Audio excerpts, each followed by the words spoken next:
যে আল্লাহ বান্দাদেরকে ইসলাম চিনিয়ে দিয়েছেন, ইসলামের শরীয়ত দান করেছেন। আলহামদুলিল্লাহ, আলহামদুলিল্লাহ আলা নি'মাতিল ইসলাম, আলহামদুলিল্লাহ আলা নি'মাতিল ইসলাম। ইসলামের নেমতের জন্য আল্লাহর হামদ, আল্লাহর শুকর যে আল্লাহ আমাদেরকে মুসলিম বানিয়েছেন। সালাত কি জিনিস, কি ইবাদত, কিভাবে ইবাদত আদায় করতে হয় আল্লাহ আমাদেরকে জানিয়ে দিয়েছেন। আল্লাহুম্মা লাউলা আনতা লামা সাল্লাইনা ওয়ালা ইহতাদাইনা। আল্লাহ যদি আপনার ফজল না হতো, আপনার মেহরবানি না হতো, তো সালাত কি জিনিস তাও তো বুঝতাম না আমরা, হেদায়েত কি জিনিস তাও বুঝতাম না। আপনি হেদায়েত দান করেছেন, হেদায়েতের রাস্তা দেখিয়ে দিয়েছেন, আপনার ইবাদতের রাস্তা আমাদের জন্য উন্মুক্ত করে দিয়েছেন। সালাতের মাধ্যমে আমরা আল্লাহর নৈকট্য অর্জন করতে পারি। সেই সালাত কিভাবে আদায় করতে হবে নবী করিম সাল্লাল্লাহু আলাইহি ওয়াসাল্লামের মাধ্যমে ওটা শিখিয়ে দিয়েছেন। তো আল্লাহর ফজল, আল্লাহর ইহসান, আল্লাহর রহমতের কোনো শেষ নেই। যেসব ইবাদতের মাধ্যমে আল্লাহর নৈকট্য অর্জন করা যায় সেসব ইবাদতের মধ্যে রয়েছে সর্বশীর্ষে ইসলামের যে 5টি রোকন, 5টি স্তম্ভ, কালিমায়ে শাহাদাত, 5 ওয়াক্ত সালাত, যাকাত, রমজান মাসের রোজা এবং বাইতুল্লাহর হজ। বাইতুল্লাহর হজ, ওয়ালিল্লাহি আলান নাসি হিজ্জুল বাইতি মান ইসতাতা ইলাইহি সাবিলা।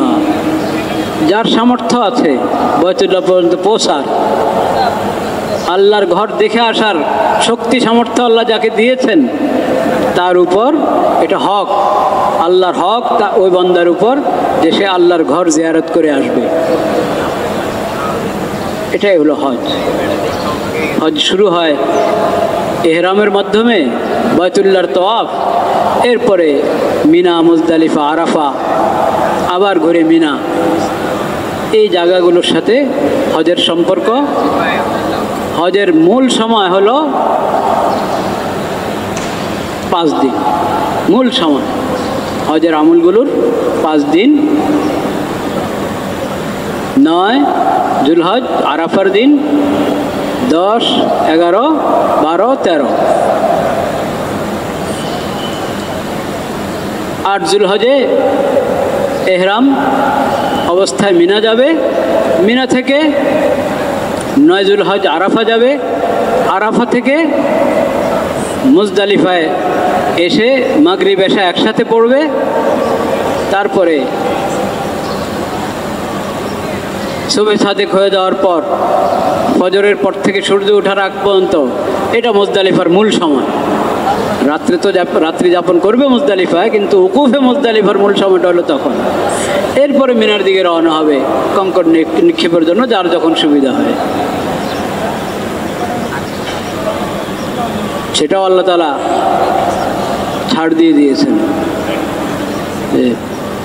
সূর্য ঢলার আগে আগে শেষ করতে পারলে ভালো, কিন্তু মাগরিবের আগেও যদি শেষ করে তাও আদায় হয়ে যাচ্ছে। এমনকি মাগরিবের আগে করতে পারছে না, রাত হয়ে যাচ্ছে। রাত সাধারণত 9 জুলহজের রাত হবে, তো 8 জুলহজ দিবাগত রাত 9 জুলহজের রাত হয়।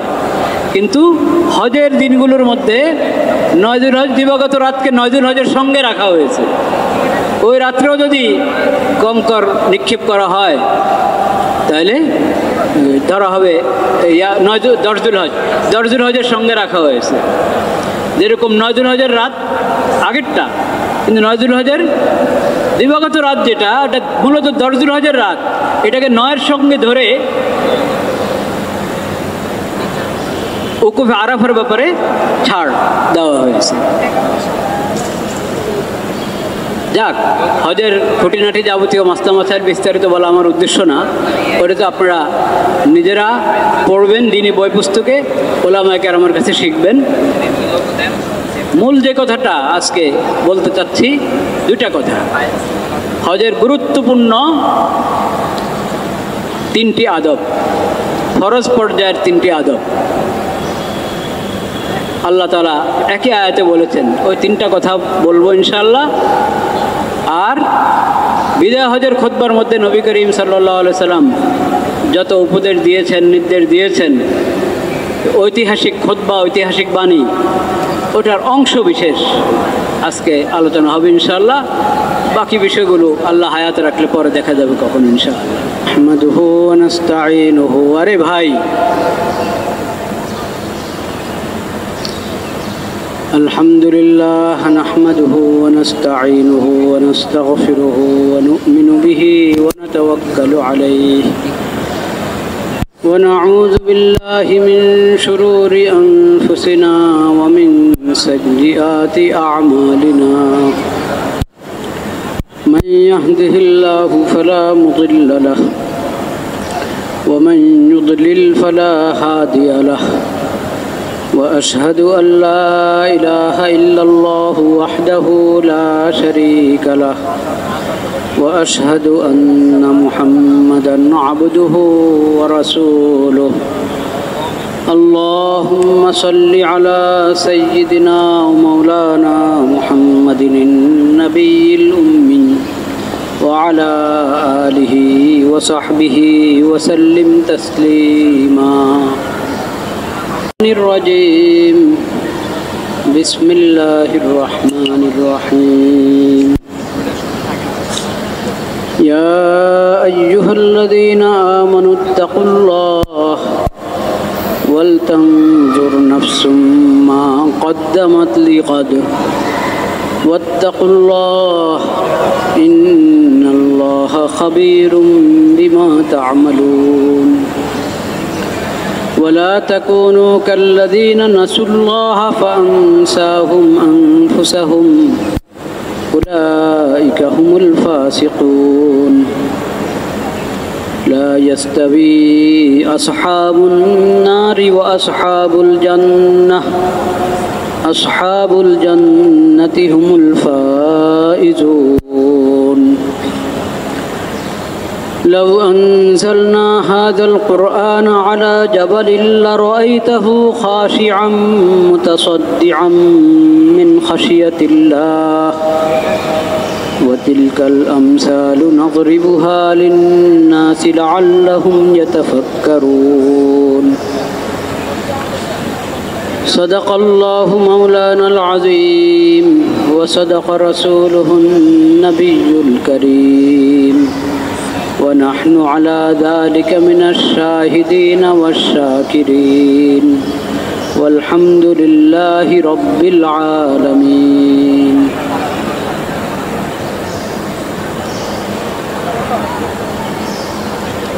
আল্লাহ রব্বুল আলমিনের মেহরবানি, আল্লাহ তাআলা আল্লাহর নৈকট্য অর্জনের জন্য, আল্লাহর বান্দাদের জন্য অনেক রাস্তা খুলে দিয়েছে। কিভাবে বান্দা আল্লাহর নৈকট্য অর্জন করতে পারে, দুনিয়ার জিন্দেগি সফল করতে পারে, আখিরাতে মুক্তি অর্জন করতে পারে, আল্লাহর সন্তুষ্টি অর্জন করতে পারে, সেজন্য আল্লাহ রাব্বুল আলামিন বান্দাদের জন্য ইবাদতের রাস্তা খুলে দিয়েছেন, নেক আমলের রাস্তা খুলে দিয়েছেন। আল্লাহ তাআলা শরীয়ত দান করেছেন। এই শরীয়তের মধ্যে করণীয় বর্জনীয়, কি করতে হবে, কি ছাড়তে হবে, যাবতীয় বিবরণ বিস্তারিতভাবে দিয়ে দিয়েছেন। এটা আল্লাহ রাব্বুল আলামিনের সবচেয়ে বড় নিয়ামত। আল্লাহ রাব্বুল আলামিন বলেছেন, আল হাজ্জু আশহুরুম মা'লুমাত ফামান ফারাদা ফীহিন্নাল হজ্জ ফালা রাফাসা ওয়ালা ফুসুকা ওয়ালা জিদালা ফিল হজ্জ। তিনটা কথা। হজের এহরাম বাঁধলো তখন থেকেই করণীয়। হজের এহরাম বাঁধা অর্থ বুঝি তো আমরা, হ্যাঁ? অনেকে কিন্তু বুঝি না। বাঁধা শব্দ না, বাঁধা শব্দের কারণে অনেকে ভুল বুঝে। সঠিক শব্দ হলো হজের এহরাম করা। আমরা বলি এহরাম বাঁধা, যেরকম আমরা বলি না নিয়ত বাঁধা, নামাজের নিয়ত বাঁধা। তো নিয়ত বাঁধা, ওটার মধ্যে কেন নিয়ত বাঁধা বলে? আল্লাহ আকবার বলার পরে দুনো হাত নাভির নিচে বাঁধে না, এই জন্য বলে নিয়ত বাঁধা। আসলে হলো নিয়ত করা, নিয়ত করা। ঠিক এহরামকে বাঁধা কী জন্য বলে আমি জানি না, হয়তো এই জন্য যে এহরামের কাপড়টা তো বাঁধে শরীরে। এহরাম করা মানে হজের নিয়ত করে তালবিয়া পাঠ করা, এটার নাম হলো এহরাম। হজের নিয়ত করে তালবিয়া পাঠ করা। আল্লাহ, আমি আপনার সন্তুষ্টির জন্য আপনার ঘরের হজ করতে চাচ্ছি, হজ করার নিয়ত করছি। আল্লাহ আপনি সহজ করেন, আপনি কবুল করেন। নিয়ত এটা তো দিলের বিষয়, দিলের মধ্যে, অন্তরের মধ্যে কাজটার পুরা প্রতিজ্ঞা করা, প্রতিজ্ঞাবদ্ধ হওয়া, এটার নাম নিয়ত। সেটা জবানও উচ্চারণ করে নিলে, দিল আর জবান একসাথে মিলল, নিয়তটা আমার ইতমিনান হয়ে গেল যেন নিয়ত করেছি। দিলের মধ্যে তো অনেক সময় খেয়াল আসা যাওয়া করে। নিয়তকে পোক্ত করার জন্য মুখের উচ্চারণ, কিন্তু মুখের উচ্চারণ না হলে যে নিয়ত হবে না তা না। আপনি নিয়ত করলে দিলের নিয়তেই নিয়তের কাজ হয়ে যায়, নিয়তের দায়িত্ব আদায় হয়ে যায়, নিয়তের ফরজ আদায় হয়ে যায়। তো হজের নিয়ত করে যখন তালবিয়া পাঠ করব, তখন এহরাম পুরো হলো। লব্বাইক আল্লাহুম্মা লব্বাইক, লব্বাইক লা শারীকা লাকা লব্বাইক, ইন্নাল হামদা ওয়ান নি'মাতা লাকা ওয়াল মুলক লা শারীকা লাক। তালবিয়া, নিয়ত এবং তালবিয়া দুটা মিলে কি হয়? এহরাম হয়। নিয়ত করলেন, তালবিয়া পাঠ করলেন, এহরাম হয়ে গেছে। এহরামের কাপড় পরিধান না করলেও এহরাম হয়ে গেছে। কিন্তু যেহেতু এহরাম হওয়ার পর আপনি স্বাভাবিক কাপড় পরে থাকতে পারেন না, নিষেধ। এহরাম অবস্থায় পড়তে হবে আমাকে সিলাইবিহীন। সিলাইবিহীন বলতে এই যে আমাদের জামা সালোয়ার যেভাবে শরীরের গঠন অনুযায়ী বানানো হয়, এই ধরনের পোশাক এহরাম অবস্থায় পুরুষরা কি করতে পারে না, পড়তে পারে না। পুরুষরা, মহিলাদের কথা ভিন্ন। পুরুষরা এই ধরনের কাপড় এহরাম অবস্থায় পড়তে পারে না, বরং এহরাম অবস্থায় তাদেরকে পড়তে হয় স্বাভাবিক কাপড়। দেখেন না, দুজনে দুইটা চাদর পরে, একটা গায়ে থাকে, একটা লুঙ্গির জায়গায় পরা হয়। তো ওই এরকম সাধারণ কাপড় পরতে হয় এরকম অবস্থায়।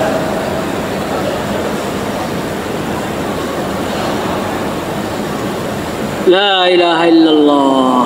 সেজন্য তো এহরাম শুরু হওয়ার পরে যদি আমি পড়তে যাই, তো কিছু সময় আমার গায়ে এমন পোশাক থাকবে যে পোশাক এহরাম অবস্থায় পরা যায় না। সেই জন্য তো আমি তালবিয়া পড়ার আগেই, নিয়ত এবং তালবিয়ার আগেই এহরামের কাপড় পরে নিতে হবে। আগেই যখন এহরামের কাপড় পরে নিলাম, এখন নিয়ত আর তালবিয়া, এটা হলো মূল শর্ত। নিয়ত আর তালবিয়া, এখান থেকে এহরাম শুরু। যখন এহরাম হয়ে গেল, অনেক কাজ নিষেধ হয়ে যায়, যে কাজগুলো অন্য সময় জায়েজ কিন্তু এহরাম অবস্থায় না জায়েজ। দেখেন রমজানের রোজা, রোজা অবস্থায় কিছু কাজ না জায়েজ, কিন্তু রোজা না হলেও কাজগুলো কি জায়েজ। ঠিক এহরামের এরকম বিধান আছে।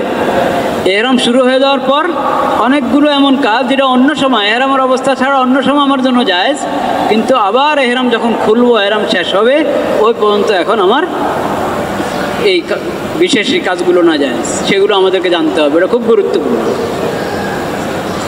অনেক জায়েজ কাজও এই এহরামের কারণে না জায়েজ হয়ে যায়, সেগুলো থেকে বেঁচে থাকতে হবে। সুগন্ধি ব্যবহার করতে পারবো না, সুগন্ধি ব্যবহার করা ভালো, কিন্তু এহরাম অবস্থায় সুগন্ধি ব্যবহার করা যাবে না। এহরামের পরে সুগন্ধি চলবে না।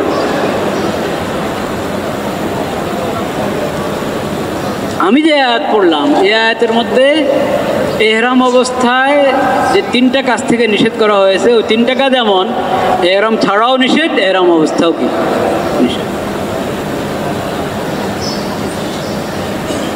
বিশেষ করে শেষ দুইটা ফুসুক আর কি, ফালা রাফাসা ওয়ালা ফুসুকা ওয়ালা জিদালা ফিল হজ, এই তিনটা সম্পর্কেই শেষ দুইটা সম্পর্কেই বিস্তারিত একটু কথা বলা দরকার। তো আল্লাহ রাব্বুল আলামিন বলছেন যখন তুমি ইহরাম করে ফেললা এখন আর ফালা রাফাস,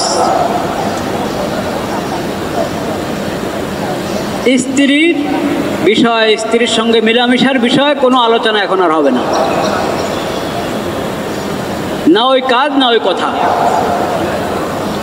তো এটা অন্য সময় জায়েজ, কিন্তু ইহরামের সময় না জায়েজ। তবে এটার মধ্যে একটা স্তর আছে, আলোচনার মধ্যে যদি অশ্লীলতার পর্যায়ের আলোচনা হয় তো সেটা ইহরাম অবস্থায় কোনোভাবেই কাম্য, ওটা তো প্রশ্নে আসে না, অন্য সময় ঠিক না এটা। কিন্তু ইহরামের সময়ের জন্য আরও বিশেষ সতর্কতা দরকার। তো ইহরাম যখন হয়ে গেছে, এখন যে স্ত্রী হালাল সেই স্ত্রীর সঙ্গে মিলামিশা এবং এই ধরনের আলোচনা, আনন্দ ফুর্তি, এটা এখন তুমি ইহরাম শেষ হওয়া পর্যন্ত এটা থেকে বিরত থাকতে হবে, প্রথম কাজ। ওয়ালা ফুসুকা ওয়ালা জিদালা ফিল হজ, প্রথম কাজের মধ্যে দেখেন ওটা চিন্তা করতে হবে আমাদের, যদি যেটা হালাল, যারা বিবাহ হয়েছে এবং দোনোজনে হয়তো হজে আছে তাদের জন্য যদি নিষেধ হয়, তো এখন যদি মোবাইলের মাধ্যমে আমি বিনোদনের নামে চোখের গুনাহ করতে থাকি, কানের গুনাহ করতে থাকি, ওটা আরও বেশি জঘন্য হবে না?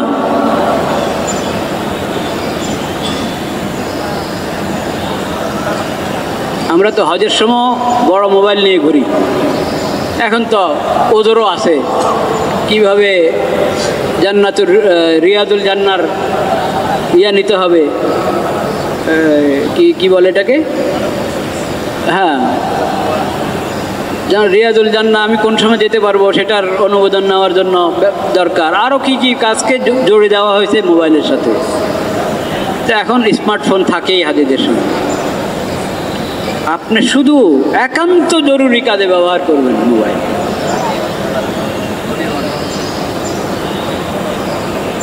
স্বামী স্ত্রী দুজন হজে যাচ্ছেন, একজন যাচ্ছেন, স্ত্রী তার কোনো মাহরামের সাথে যাচ্ছে, বা আপনি যাচ্ছেন স্ত্রী নাই সঙ্গে, সর্ব অবস্থায় এই ইহরামের অবস্থায় স্ত্রীর সঙ্গে যে কথাবার্তা হবে, খোঁজখবর রাখবেন, ওটার মধ্যে সতর্কতা।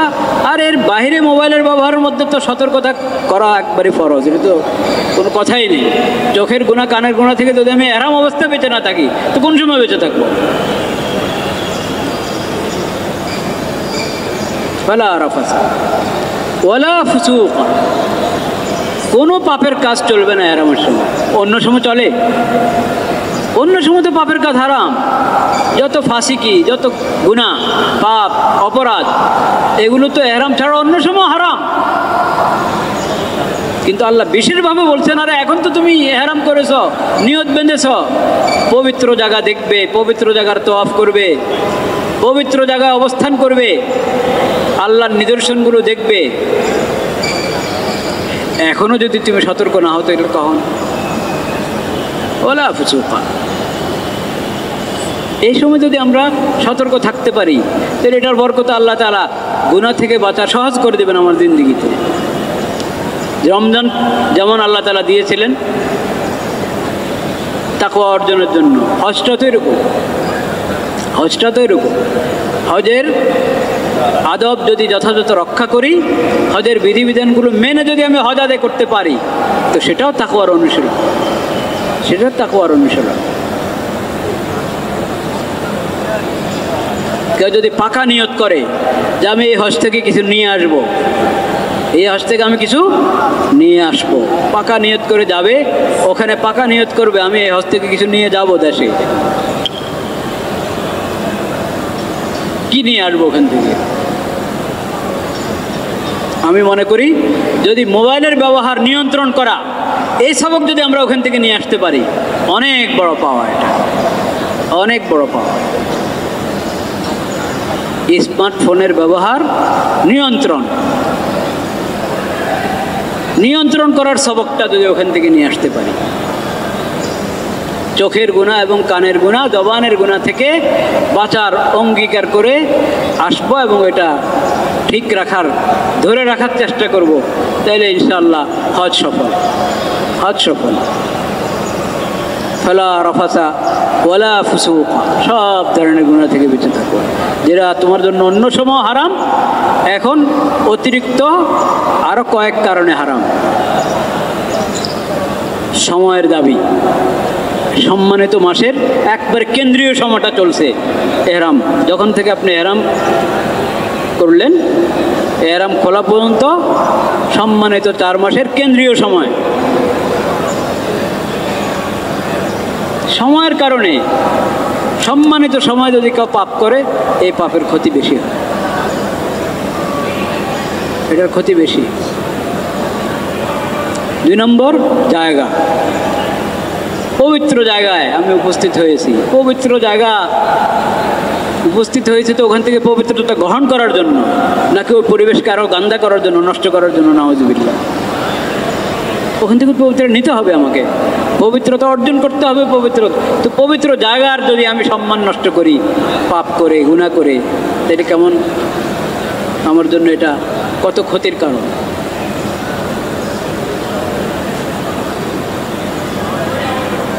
তৃতীয় হলো তোমার অবস্থাটা।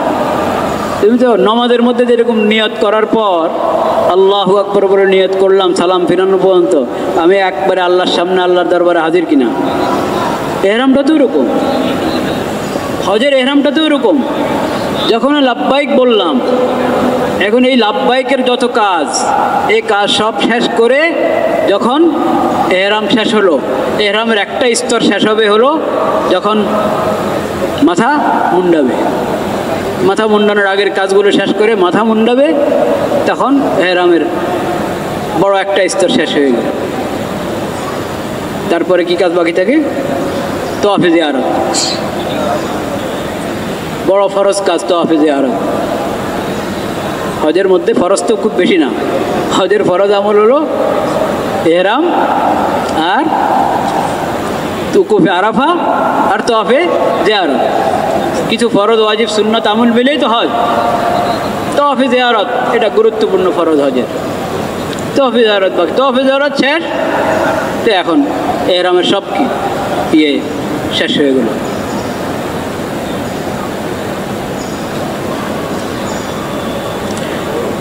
আর পুরো হজের পূর্ণ কাজটা শেষ হবে যায় বিদায় তওয়াফ।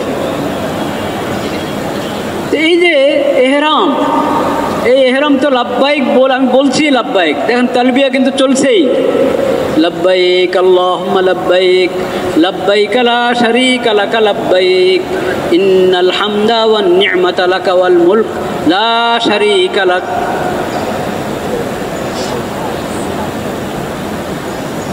আমি বলছি আল্লাহকে, আল্লাহ আমি হাজির, আমি আপনার দরবারে হাজির, আল্লাহ আমি হাজির, আপনার কোনো শরীক নেই, আমি হাজির, সকল নেয়ামত আপনার, রাজত্ব আপনার, ক্ষমতা আপনার, আল্লাহ আমি হাজির। কয়বার বলছি আল্লাহকে? একটা তালবিয়ার মধ্যে কয়বার বলছি যে আল্লাহ আমি হাজির? তা আমি আল্লাহ দরবারে হাজির, এটা যখন তালবিয়া উচ্চারণ করি তখন, নাকি এহরামের পুরো অবস্থায়? এহরামের পুরো অবস্থায় আমি আল্লাহর দরবারে হাজির।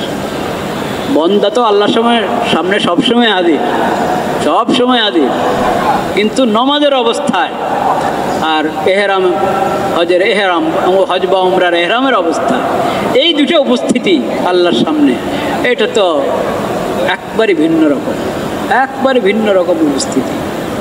এখানে বন্দা কোনো ধরনের ব্যাখ্যা দাঁড় করাতে পারবে না যে আমি আল্লাহ থেকে অনুপস্থিত। কখনো তো আল্লাহ থেকে তুমি অনুপস্থিত না, কিন্তু এখন তো নিজেই ধরা দিয়েছ, নিজে হাজির হয়েছ আল্লাহর দরবারে। আল্লাহু আকবারের মাধ্যমে নামাজ শুরু করেছ, লাব্বাইকের মাধ্যমে হজ শুরু করেছ, যেরকম সালাম পর্যন্ত তুমি আল্লাহর দরবারে একবারে উপস্থিত। তুমি যতই তোমার দিলে দেশ সেদিক ঘুরক, তোমাকে এটা বুঝতে হবে যে না, একবারে আল্লাহর সামনে আমি আছি। ঠিক এহরামের মধ্যে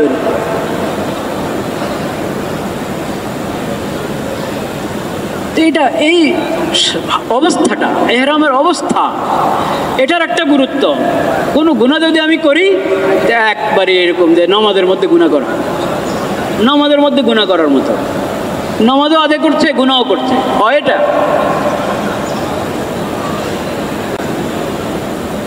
এই জন্য গুনাহ সবসময় গুনাহ, সবসময় পাপ, সবসময় হারাম। কিন্তু হাজী সাহেবের জন্য সময়ের বিচারে, স্থানের বিচারে, তার অবস্থার বিচারে অতিরিক্ত আর 3টা যুক্তি, আর 3টা তাৎপর্য যুক্ত হয় যে তুমি গুনাহ থেকে সবসময় তোমার বিরত থাকা ফরজ, কিন্তু গুনাহ থেকে বিরত থাকা এই অবস্থায়, এই সময়, এই হালাতে আরও অনেক বেশি গুরুত্বপূর্ণ, আরও অনেক বেশি গুরুত্বপূর্ণ। আল্লাহ তাআলা সেই তৌফিক আমাদেরকে দান করেন। ফালা রাফাসা ওয়ালা ফুসুকা ওয়ালা জিদালা ফিল হজ। 3 নম্বর, ওয়ালা জিদালা ফিল হজ। হজের মধ্যে কোনো লড়াই ঝগড়া চলবে না, খামাখা তর্ক, বিসংবাদ, বিবাদ বিসংবাদ। কেন? অন্য সময় ভালো কাজ না, কিন্তু হজের মধ্যে বিশেষভাবে আল্লাহ তাআলা ওয়ালা ফুসুকার মধ্যে তো সব পাপের কথা বলে দিয়েছেন, এবার আলাদা করে বলেছেন ওয়ালা জিদালা ফিল হজ। আলোচনা চলছে হজের, তাও আবার ফিল হজ শব্দ বলেছেন। দেখো হজের মধ্যে চলবে না, লড়াই ঝগড়া করো না। কিন্তু আমাদের তো লড়াই ঝগড়া দেশের থেকে শুরু হয়ে যায়, দেশের থেকে শুরু হয়ে যায়। হজ একটা আবাদত ভাই, খালেস খাঁটি আবাদত। এই আবাদতের বরকত নষ্ট যদি আমি করে ফেলি, বরকত নষ্ট করে ফেলি, এটার নূর নষ্ট করে ফেলি, তাইলে আর হজের ফায়দাটা পাবো না। হজের নূরটা এবং বরকতটা নষ্ট করে দেয় ঝগড়ায়। ঝগড়া না করি, ঝগড়ার অনেক কারণ আছে, ঝগড়ার অনেক কারণ আছে, এই জন্য আল্লাহ বিশেষভাবে বলেছেন ঝগড়া করুন না। অনেক কারণ আছে হয়তো ঝগড়া করার, যৌক্তিক কারণ একবারই। আপনার অধিকার, আপনি বলতে পারেন যে এই অবস্থাও ঝগড়া করবো না, এই অবস্থাও কিছু বলবো না, খামোশ থাকবো, একটা কথা। মানে আপনি গরম হয়ে যাওয়ার মতো অনেক হালাত, অনেক পরিস্থিতি আসবে,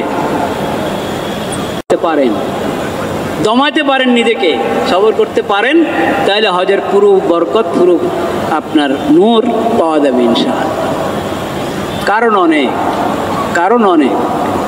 কারণ এখন হজটা দেখেন, সেই আল্লাহ তো বিধান দিয়ে দিয়েছেন কখন? যখন শরীয়ত দিচ্ছেন তখনই বিধান দিয়ে দিয়েছেন। তো তখনের অবস্থা আর এখনের অবস্থা তো এক না। লড়াই ঝগড়ার কারণ আগের থেকে এখন বেড়েছে।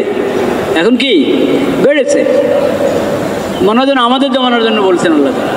এটা হলো আল্লাহ শরীয়তের বৈশিষ্ট্য, আল্লাহ শরীয়তের কি বৈশিষ্ট্য।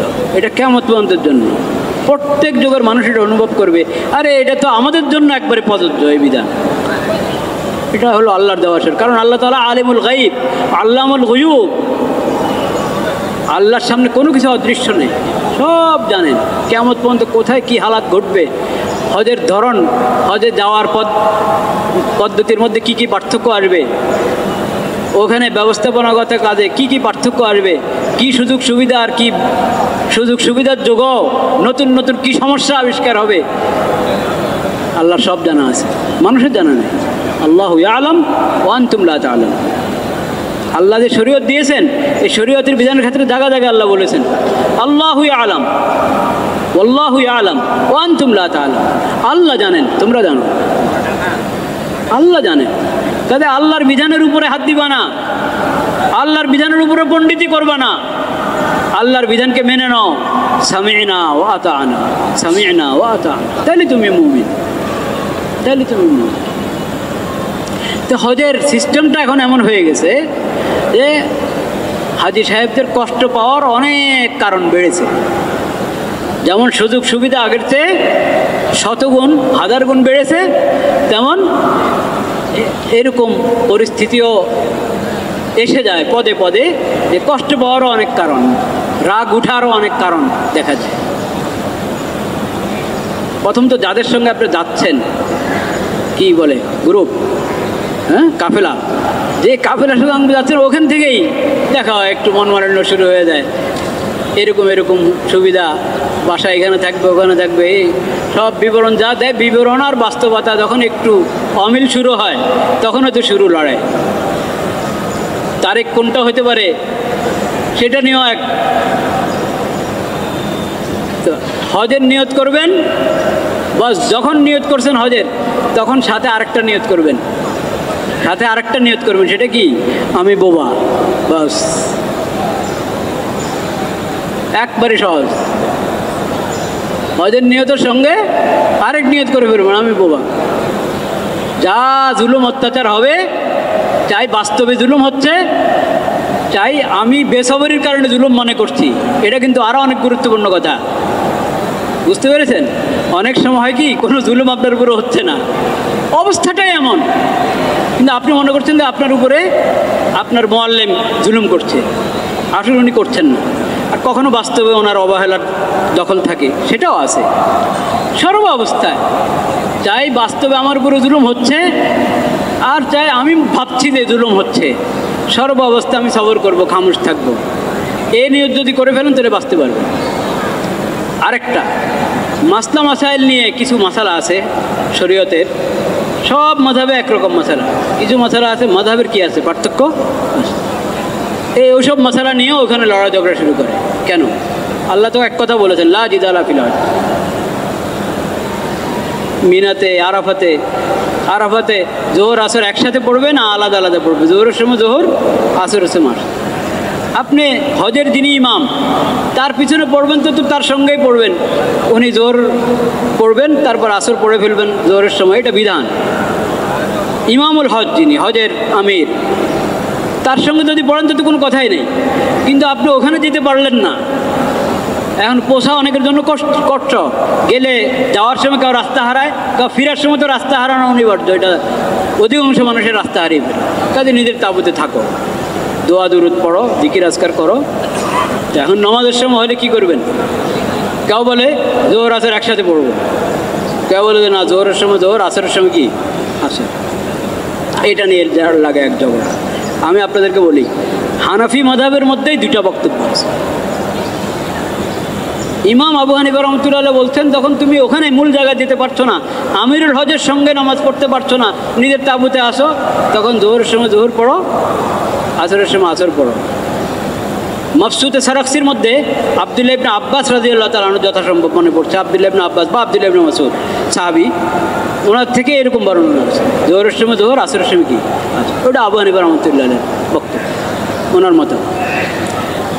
ওনার দুই শিষ্য, ওনারাও ইমাম, হানাফি মাযহাবের বড় দুই ইমাম, ইমাম আবু ইউসুফ, ইমাম মুহাম্মদ রাহিমাহুল্লাহ, ওনারা বলেন একসাথে পড়তে পারো, তাঁবুতে পড়লো জোহর আসর একসাথে কি পড়তে পারো। আচ্ছা, এখন যদি আপনার এখানে আপনার তাঁবুতে যারা জিম্মেদারিতে আছে, দায়িত্বে আছে, তারা যদি জোহরের সময় জোহর পড়ছে, আসরের সময় আসর পড়ছে, কোনো সমস্যা নেই, আপনার সব কম পাবেন, আপনার নামাজ হয়ে যাচ্ছে, কোনো অসুবিধা নেই। আর যদি তারা একসাথে পড়ছে, তাও আপনি লড়াই করেন না, ঝগড়া করেন না, একবার আপনার মন মানছে না তো যে আপনি একা পড়েন, যান। কিন্তু কারোর সাথে কোনো তর্ক করবেন না। তর্ক করছেন কেন? দোনো মাযহাবের দলিল আছে এখানে, এটা নিয়ে ঝগড়া করতে গেলে তো ফরজ লঙ্ঘন হবে। এরকম মিনাতেও অনেকে মুসাফির হলো কি হলো না, মিনা মক্কা থেকে আলাদা না, একসাথে 15 দিন পুরো হলো কি হলো না, সেজন্য মিনাতে 4 রাকাত পড়বে না 2 রাকাত পড়বে। আবার মিনাতে যদি শুক্রবার হয়ে যায় তো জুমা পড়বে কি পড়বে না, এইসব বিষয় নিয়ে দ্বিমত আছে। প্রত্যেকটা মাসালার মধ্যেই মাযহাবের মধ্যে একাধিক বক্তব্য কি আছে। কাজে আপনার করণীয় হলো, ওখানে যিনি জিম্মাদার তিনি যা বলেন তা করেন। জিম্মাদারের দায়িত্ব যদি ওখানে ওলামায়ে কেরাম থাকে, ওনাদের পরামর্শ নিয়ে একটা করে একমত হয়ে করবে। আর যদি কেউ একমত হতে পারলো না, তার আমল সে আলাদা করুক, তর্ক করবে না, তর্ক করা হারাম, লড়াই ঝগড়া করা হারাম, এটা মনে রাখতে হবে। তাইলে মাযহাব বিষয়ক যে সমস্ত মাসালা নিয়ে ইখতিলাফ আছে ইমামদের মাঝে, এগুলো নিয়েও তর্কতে যাব না, আমার আমল আমি করি, জিম্মাদারের অনুসরণ করি। আর অন্য জাগতিক বিষয়, আমার সুযোগ সুবিধা পেলাম কি পেলাম না, এইগুলো নিয়ে ঝগড়া তো করার জন্য সারা বছর আছে, এইখানে না করে দেবো। এইখানে মাহরুম হলাম, আমি মনে করছি যে আমি মাহরুম হচ্ছি, আমি কষ্ট পাচ্ছি, পাই কষ্ট। একবারে যদি অসম্ভব হয়ে যায় তো অসম্ভব হলে মানুষ পুরো অসুস্থ হয়ে শুয়ে পড়ে। কত ওজোরের হালাত ভিন্ন কথা, তো ওজোরের সময় আপনার আল্লাহ তাআলা নুসরত করবেন আপনার, কিন্তু তর্কতে যাব না, বিবাদ বিসংবাদে যাব না। হাত উঠানো তো অনেক দূরের কথা, একজন আরেকজনের উপর হাত উঠানো এটাও দেখেছি, হাত উঠাতেও দেখেছি, ওটা তো অনেক দূরের কথা। জবানটা নিয়ন্ত্রণ করবে, ধমক দিব না। গালমন্দ তো দূরের কথা, ধমক দিয়ে কথা বলবো না একসাথে আরেক সাথীকে। আল্লাহ তাআলা সেই তৌফিক আমাদেরকে দান করুন। ওয়া আখিরু দাওয়ানা আলহামদুলিল্লাহ। বলবো বলেছিলাম, থাক ওটা আল্লাহ হায়াত রাখলে সামনের সপ্তাহে হবে ইনশাআল্লাহ। গত জুমা আমি কি আলোচনা করেছিলাম মনে আছে আপনাদের? গত জুমায় কি আলোচনা করেছি ভুলে গেছেন? আরে নারী বিষয়ে সংস্কার কমিশনের পক্ষ থেকে যে প্রতিবেদন পেশ করা হয়েছে ওই বিষয়ে আলোচনা হয়েছে, এটা ভুলে গেছেন? এই প্রতিবেদন এটা একবারই কুফর এবং শিরিক সম্বলিত। এটা কোনোভাবেই এই দেশে বাস্তবায়িত হতে পারবে না। এই বিষয়ে সবাইকে শান্তিপূর্ণভাবে, খেয়াল করে কথা শুনেন, শর্ত, কঠিন শর্ত, শান্তিপূর্ণভাবে, আবার বলেন আমার সঙ্গে, কি বলেছি? শান্তিপূর্ণভাবে সবাইকে প্রতিবাদ জানানো জরুরি। ওলামায়ে কেরাম আগামীকাল হয়তো ডাক দিয়েছেন, এটা সঙ্গ দিবেন, ওলামায়ে কেরামের সঙ্গ দিবেন প্রতিবাদের জন্য শান্তিপূর্ণভাবে, যাতে এই কুফর শিরিক এবং এই ধরনের আরও যত কুফরি কর্মকাণ্ড, কুফরি শিরিকি সংস্কারের নামে বিভিন্ন কুফর শিরিকের কথা, কবিরা গুনার কথা এই দেশে বাস্তবায়ন করার স্বপ্ন দেখছে কেউ, আল্লাহ তাআলা তাদের এই স্বপ্নকে বরবাদ করে দেন। তাওহীদের এই জমিনে এটা হতে পারে না, হবে না ইনশাআল্লাহ।